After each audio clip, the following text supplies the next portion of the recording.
dia kalau saya teh pada bot. Mau dikasih sampai sana kau ya Allah. Oh putare. Ada kere berkasih kan. Oh Allah re.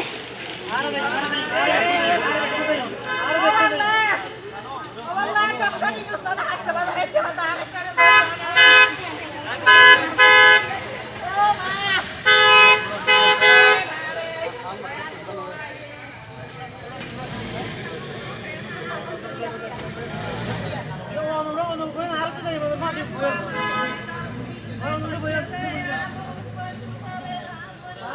ইফতারের সময় আমরা পৌঁছেছি, পরে আমি treatment নিচ্ছি, তখন শুনলাম যে 20-30 জন মিলে বাড়িতে ঢুকছে, তোমার বাবাকে গুলি করে মেরে ফেলেছে।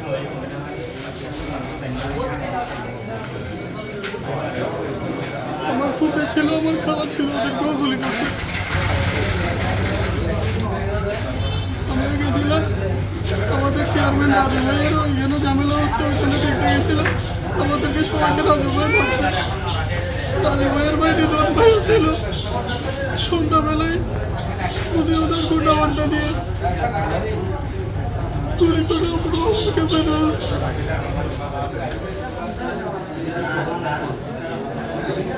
ওনাদের সাথে কোনো ঝামেলা ছিল না, কোনো আমাদের থেকে কোনো টাকা পয়সা জায়গা তাদের সাথে আমাদের কোনো ঝামেলা ছিল না। শুধু এটা আমার বাবাকে গুলি করে বের করেছে। উৎসবের খুশি হবে নগদে বেশি, কারণ ঘন্টায় ঘন্টায় আছে গিফট জেতার সুযোগ। আজকে হচ্ছে কি দুপুরের দিকে, সম্ভবত দুপুরের দিকে ওনাদের একটা জায়গা জমি নিয়ে বিরোধ হয়েছিল। জায়গা জমি নিয়ে বিরোধ হওয়ার কারণে এক পক্ষের সাথে কথা কাটাকাটি হয়, এক পর্যায়ে একটা মারামারির ঘটনা ঘটে। ঘটনা ঘটা তৎক্ষণাৎ হচ্ছে এখানে পুলিশ যায়, পুলিশ গিয়ে ঘটনাটা মানে নিয়ন্ত্রণে নিয়ে আসে। তো আজকে যে এখানে ঘটনাটা ঘটছে, ওনার ফ্যামিলিতেও ইনজুর্ড হয়েছে, ওই ফ্যামিলিতেও ইনজুর্ড হয়েছে। ইনজুর্ড হওয়ার পর এখানে দুইজনে মেডিকেলে ওনাদের চিকিৎসার জন্য আসছে। তখন আমরা বারবার ওই ওসির সাথে কথা বলছি যে যেহেতু দুই পক্ষেই মানে একটা ঝামেলা হয়েছে, এটা নিয়ে আমরা মামলা করব, মামলা করার পর জিনিসটা আপনারা ইনভেস্টিগেশন করে তারপর ফাইনাল সিদ্ধান্ত দিবেন। এরপর হচ্ছে কি ওনার ফ্যামিলির যে সাদিদ নামে যে ছেলেটা, আমার ছোটো ভাই, ও বারবার বলছিল যে আমার ফ্যামিলিতে আক্রমণ হচ্ছে, আপনারা কথা বলেন। আমাদের ওসি স্যারকে আমরা জানাইছিলাম জিনিসটা, এখন উনি জিনিসটা খামখেয়ালি করে। অনেকটা সময় দেখলাম যে আমরা খামখেয়ালি করে পুলিশ ঠিকই পাঠাই, কিন্তু মানে আমার যখন দরকার হয় তখন উনি আসলে অনেকটু লেটে পাঠাই জিনিসটা। তো এক্ষেত্রে হচ্ছে কি যে আমাদের সন্ধ্যা থেকে আমরা এখানে খেয়াল করতেছি যে ওদের বাড়িতে ওরা যাবে, গিয়ে ওদের বাড়ি রক্ষা করবে। এর আগে থেকে ওখানে কিছু পোলাপাইন নাকি হায়ার করা কিছু পোলাপাইন ওখানে জড়ো হয়েছিল। জড়ো হওয়ার পর এক পর্যায়ে এখন শুনতেছি ওর বাবারে গুলিবিদ্ধ করছে এটা, আর ওর যে চাষি আছে ওরে মানে এখানে আঘাত করছে আমরা যতটুকু দেখলাম এখানে। এরপরে ওর বাবা তো গুলিবিদ্ধ হয়েছে, এখন বাকিটা তো আপনারা দেখলেনি, এখন অ্যাজ পার ডেট উনি মারা গেছে। এখন আব্দুর রাজ্জাক চেয়ারম্যানের এই একটা মহিলার বুকে দর্শন করতে গিয়ে গুলি করলো উনি, এটার বিচার হবে না? আমার আইন উপদেষ্টার বিচার হবে না? এই আইন উপদেষ্টা দেখবে তো, আইন উপদেষ্টা দেখুক, আজিম নজরুল দেখুক একটা মহিলার গায়ে কিভাবে গুলি করি উনি বেশ নষ্ট করলো, ওনার ধর্ষণ চেষ্টা করলো, এইটা বিচার হবে না? এটার বিচারের জন্য আমরা আল্লাহর কাছে না দেশবাসীর কাছে আমরা সাহায্য চাইবো, আইনের কাছে সাহায্য চাইবো।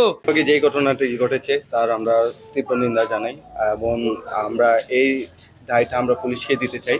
কেননা যখন ঘটনা চলমান অবস্থা ছিল তখন আমি ওসি সাহেবকে বেশ কয়েকবার কল দিলেও সে মানুষ আমার কলটা অ্যাটেন্ড করে না, এবং যখন অ্যাটেন্ড করছে সে তখন বললো যে আমি ফোর্স পাঠাচ্ছি।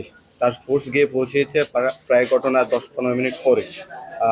ঘটনার তারে কল দেওয়ার পর সে আরও 15-20 মিনিট পর পৌঁছায়, এবং তারে আমি এক পর্যায়ে যখন যে মানুষটি মারা যায়, হাবিবুল হুদা চৌধুরী যে মানুষটি মারা যায়, তাকে এখানে আসার পর যখন আমি তাকে কল দিয়েছি, যেমন আশেপাশে বিভিন্ন জায়গাতে কল আসতেছিল তাদের বাসাটা হয়তো রাতে আবার আক্রমণ হতে পারে, সেই বিষয়ে যখন আমি ওসি সাহেবকে কল দিই, ওসি সাহেব আমাদের উত্তর দেয় সব দায়ভার কি থানা নিবে।